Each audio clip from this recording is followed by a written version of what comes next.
춘추 전국시대 도덕경을 바탕으로 사람이 걸어가야 할 길에 대한 통찰을 제시한 인물이다. 노자는 인생의 꼭대기를 절대로 만들어 놓지 않을 것을 경고한다. 권력을 잡아 부와 명예를 얻었다면 자리에서 내려올 줄 알아야 하며 가증에 많으면 적당히 나눌 줄도 알아야 한다.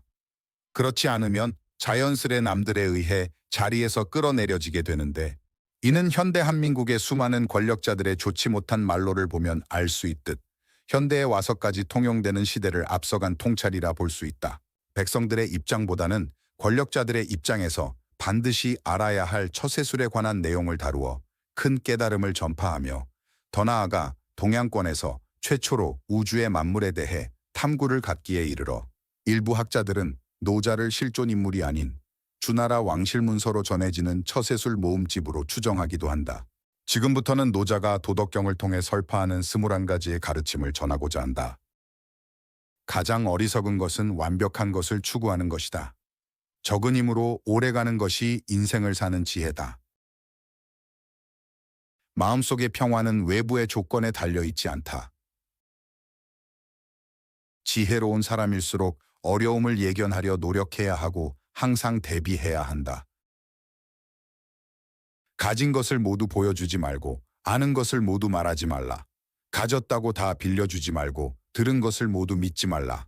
남을 아는 사람은 지혜가 있는 자며, 지혜가 있다면 스스로에 대해 알도록 노력하고 최종적으로는 스스로를 이겨보라.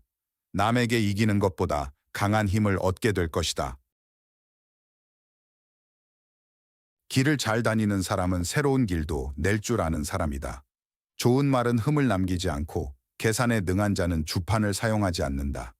굳게 닫힌 문은 빗장을 걸 필요가 없으며 잘 묶인 것은 노끈을 쓰지 않아도 풀 수 없다. 소유와 소비는 자연스러워야 한다. 그것들에 대해 욕망을 가지는 순간 삶은 지옥이 된다.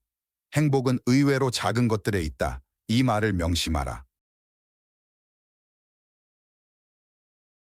고기는 물을 떠나면 안 된다. 세상의 규칙 속에서 스스로의 뜻을 이뤄야 길이 열린다. 가장 강한 나무는 의외로 가장 부드러운 나무다. 부드럽고 약한 것이 굳세고 강한 것을 이기는 법이다. 세상을 자신의 주관으로 판단하지 말라. 진정한 인식에 도달하지 못한 차에 스스로가 옳다고만 여기는 이는 빛나지 못한다. 발 뒤꿈치를 들고 서 있다면 오래가지 못하며 큰 걸음으로 걸어가는 사람 역시 마찬가지로 오래 걷지 못하는 법이다. 큰 계획을 세웠다면 한 걸음씩 걸어야만 목적지에 도착할 수 있다. 명성과 재화도 좋지만 애착을 갖지 말라. 애착을 가질수록 큰 대가를 치르게 되고 많이 쌓을수록 무너지기 마련이다. 만족을 알고 멈출 줄 알아야만 장수할 수 있다. 만족을 아는 순간 진정한 부자가 될 수 있다. 도를 아는 순간 전쟁에 쓰이던 말은 농사를 짓지만 모른다면 그 말은 전선에서 새끼를 낳는다. 지나친 욕심은 죄가 되고 그 대가는 크다. 모르는 것은 모른다고 하는 것이 최상의 덕이다. 정말 무지한 자는 안다고 하지만 이것은 병과 다름없다. 너무 강하면 부러진다. 살아있는 사람은 부드럽고 만약 뻣뻣하다면 그것은 죽었다는 증거이다. 만물초목 역시 살아있다면 유연하며 죽었을 경우 딱딱해진다. 더욱 부드러워지도록 노력하라. 자연스레 상위로 올라가게 될 것이다. 현재의 나를 버린다면 미래의 내가 될 수 있다.